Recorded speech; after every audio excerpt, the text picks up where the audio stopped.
আর আমাকে আজকে এক ব্যবসায়ী এসে বলেছে যে গুলিস্তানের দিকে একটা মার্কেটে 1000 টাকা করে 107 জন ব্যবসায়ী থেকে চাঁদা তোলে। তা আপনারা যেখানে যে ব্যবসায়ী থেকে চাঁদা তোলে আপনারা প্রত্যেকে ওই জায়গায় ব্যানগার্ড হয়ে দাঁড়িয়ে যাবেন তাদের পক্ষে, যাতে তাদেরকে কেউ ডিস্টার্ব করতে না পারে।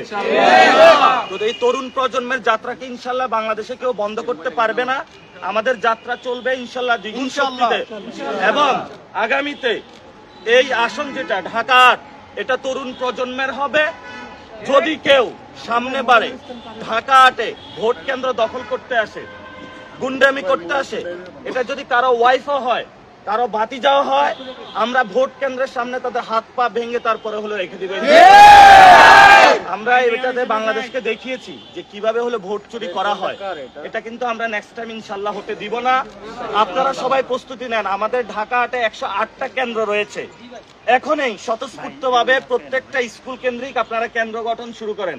আমরা 5 বছর কাজ করব এবং ইনশাল্লাহ আমরা ঢাকা 8-এ উসমান হাদি ভাইয়ের ইনসাফের রাজত্ব কায়েম করব ইনশাআল্লাহ।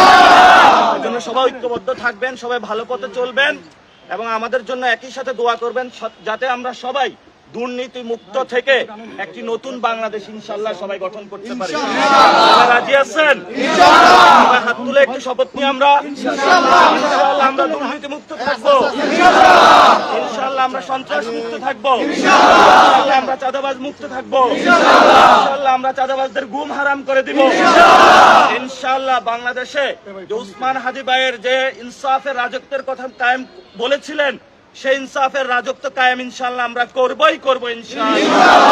সবাই ভালো থাকবেন, ফ্যামিলিকে টাইম দিবেন এবং সবাই আত্মামান, সবাই ফ্যামিলিকে টাইম দিবেন এবং সবাই আপনারা রমজানে ইবাদতের মাস, বরকতময় রমজান, এই সময়ে অনেকগুলো বড় সমস্যা হয়, সিন্ডিকেটের সমস্যা। যাতে কোনো ব্যবসায়ী যদি দাম বাড়ায় কোনো কারণে, আমরা কিন্তু বসে থাকবো না। বাংলাদেশে ব্যবসা করতে হলে জনগণের সেবা করতে হবে, জনগণকে সিন্ডিকেটের মাধ্যমে চালানো যাবে না। দরকার হয় আমরা তাদের কারখানায় গিয়ে কাজ করব, তাদেরকে সেবা করব, তাদের দোকানে গিয়ে কাজ করব, তাদেরকে আমরা সেফটি দিব যদি তারা বাংলাদেশের পক্ষে থাকে ইনশাআল্লাহ। এবং ফ্যামিলিকে টাইম দিবেন। যারা অসহায় গরিব আছে তাদেরকে ইফতার বিতরণ করবেন ইনশাআল্লাহ। আমরা বিভিন্ন জায়গায় ইফতারের কর্মসূচিও দিব, ইফতার করব। আমরা 30 দিন 30 মসজিদে ইনশাআল্লাহ তারাবি পড়ব, জনগণের সাথে কথা বলবো এবং আমাদের লড়াই একটাই, ঢাকা 8-এর ইনসাফের রাজত্ব আমরা কায়েম করবো ইনশাআল্লাহ। সবাই দোয়া করবেন। আসসালামু আলাইকুম। একটা কোশ্চেন আছে নাসির ভাই, যেহেতু সিটি কর্পোরেশন নির্বাচন সামনে, অনেকের গুঞ্জন রয়েছে যে আপনি প্রার্থী হবেন, আসলে কি আপনি প্রার্থী হবেন কিনা একটু ক্লিয়ার করবেন? এটা এখনো আমরা চিন্তা ভাবনা করি নাই। আমরা তো এখনো বলছি যে সিটি কর্পোরেশন বা অন্যান্য নির্বাচনটা আমাদের মূল টার্গেট নয়। মূল টার্গেটটা হলো আমরা সিস্টেমের বিরুদ্ধে, যেই সিস্টেমটা পচা গলা, যে সিস্টেম দিয়ে পুরো বাংলাদেশের মানুষকে পরাজিত করা হয়েছে, এই সিস্টেম না ঠিক করলে আপনি সিটি কর্পোরেশন নির্বাচনে দাঁড়িয়ে কি করবেন? এটা সিস্টেম নিয়ে এই যে ইলেকশন কমিশন যা করলো বাংলাদেশে, এটা তো কোনো ইলেকশন হলো না, এটা সিলেকশন হলো। কার্যত বাংলাদেশে কিন্তু বিরোধী দল নাই, সবাই পার্লামেন্টে চলে গিয়েছে, লোক দেখানো বিরোধী দল হয়েছে।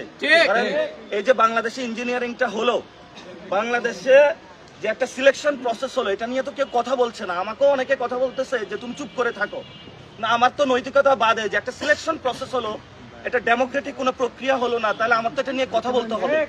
এই জায়গা থেকে আমি যদিও এনসিপি করি এখনো, কিন্তু আমি এটা নিয়ে ইনশাল্লাহ কথা বলবো। বাংলাদেশের জনগণের যে সমস্যা রয়েছে সেগুলো নিয়ে আমরা প্রতিবাদ জারি রাখবো। আমাদেরকে মুখ বন্ধ করে এবারে মেরে ফেলুক ইনশাল্লাহ আমাদের যাত্রা অব্যাহত থাকবে।